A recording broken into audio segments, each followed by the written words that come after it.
Halo adik-adik semua, jumpa lagi di channel Dongeng Anak. Hari ini, kakak punya dua dongeng yang sangat seru dan penuh pesan kebaikan. Dongeng pertama datang dari Padang Sabana di Kalimantan Selatan. Dan yang kedua, dari perbukitan Cina yang sejuk. Wah, penasaran kan? Yuk, kita mulai ceritanya. Di sebuah padang sabana yang luas, hiduplah seekor terenggiling yang baik hati bernama Tresalong. Ia sangat terkenal karena suka menolong teman-temannya. Suatu hari yang cerah, suasana gembira tiba-tiba berubah mencekam. Seekor harimau besar datang dan membuat semua hewan ketakutan. Tresalong, yang sedang asyik bermain dengan kelinci dan tupai, ikut panik. Mereka bertiga sepat-sepat bersembunyi di balik semak-semak. Jangan berisik, bisik tupai sambil mengintip harimau yang berjalan perlahan mendekat. Tapi kelinci terlalu takut. Tubuhnya gemetar hebat sampai semak-simak tempat mereka bersembunyi ikut bergoyang-goyang. Tentu saja, harimau melihatnya. Dengan langkah berat, harimau mendekati persembunyian mereka. "Hei, apa yang sedang kalian lakukan?" tanya harimau dengan suara menggelegar. Tupai yang pemberani mencoba menjawab, "Tidak, kami tidak sedang melakukan apa-apa." Tapi harimau tidak peduli. "Baiklah, aku lapar. Aku butuh daging segar. Apakah kalian bisa memberikan makanan yang aku butuhkan?" seru sang harimau. Mendengar itu, kelinci dan tupai semakin lemas ketakutan. Mereka merasa ajalnya sudah dekat. Pasrah akan dikobik-abik oleh harimau. Melihat kedua temannya putus asa, Tresalong si pemberani maju ke depan. Ia tahu harus melakukan sesuatu. Dengan mantap, Tresalong berbicara kepada harimau. "Harimau, dagingku sangat lezat. Aku mau memberikan dagingku kepadamu. Asalkan kamu mau melepaskan kedua temanku untuk pergi dari sini," kata Tresalong dengan berani. Harimau terkejut. "Apa kamu rela dagingmu aku makan?" tanyanya tak percaya. Asalkan kedua temanku diizinkan pulang dulu untuk memberitahu orang tua mereka tentang kematianku," jawab Tresalong, mencoba meyakinkan harimau. Harimau setuju. "Baiklah, kalau hanya itu maumu," katanya. Dengan berat hati, kelinci dan tupai pun pergi meninggalkan Tresalong sendirian bersama harimau. Mereka terus berlari sambil menangis. Setelah yakin teman-temannya sudah cukup jauh dan aman, Tresalong berkata pada harimau, "Sekarang, silakan cicipi dagingku." Harimau yang sudah sangat lapar tidak mau menunggu lama. Ia langsung menyergap Tresalong. Tapi, apa yang terjadi? Begitu harimau menerkam, Tresalong dengan cepat menggulungkan tubuhnya menjadi bola yang keras. Harimau kaget. Ia tidak tahu kalau tubuh Tresalong dilindungi oleh sisik yang sangat kuat. Berkali-kali harimau mencoba menggigit bola sisik itu. Tapi usahanya sia-sia. Gigitannya tidak tembus, malah taringnya sendiri yang terasa sakit. Setelah mencoba berulang kali dan tidak berhasil, harimau pun menyerah. Dengan perut yang masih keroncongan, ia pergi meninggalkan Tresalong.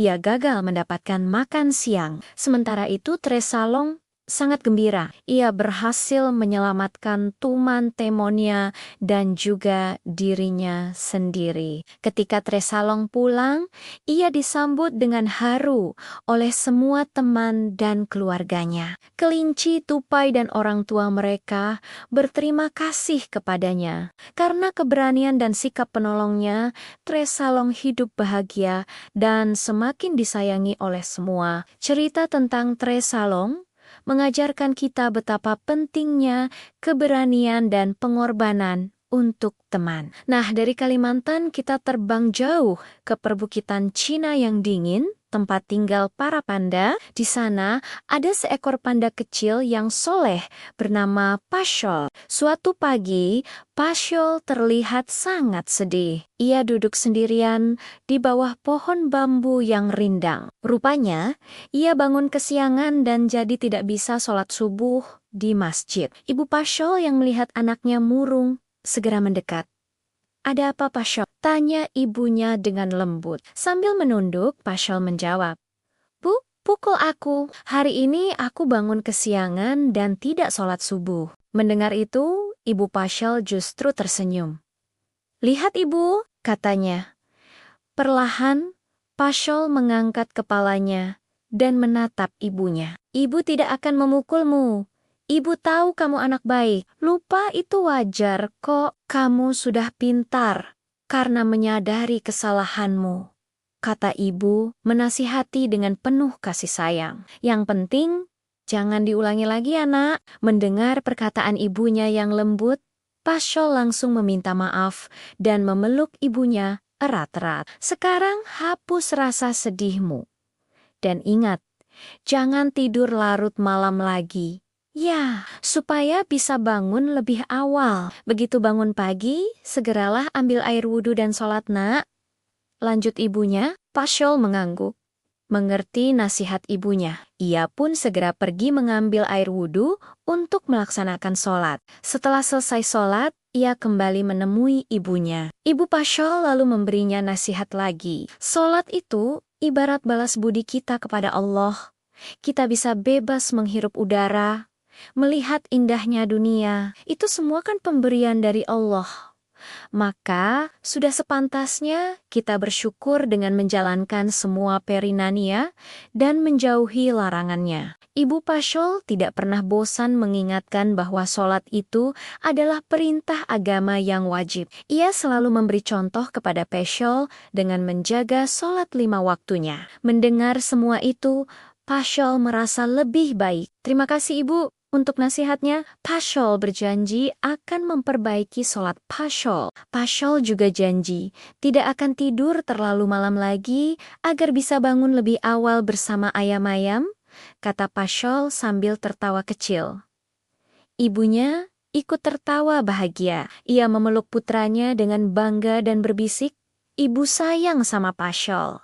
Nah, dari cerita Pasyol kita belajar bahwa mengakui kesalahan itu hebat dan nasihat orang tua adalah harta yang paling berharga. Kita juga diingatkan untuk selalu bersyukur dan menjalankan perintah Tuhan. Gimana? Seru kan? 2 cerita tadi dari Tresalong. Kita belajar tentang keberanian dan persahabatan. Dan dari Pasyol, kita belajar tentang kejujuran dan pentingnya nasihat ibu. Semoga cerita-cerita ini bisa menjadi inspirasi buat adik. Jangan lupa untuk selalu berbuat baik kepada sesama dan mendengarkan orang tua. Terima kasih sudah menonton. Sampai jumpa di cerita-cerita seru lainnya. Jangan lupa like, komen, dan subscribe ya. Dadah!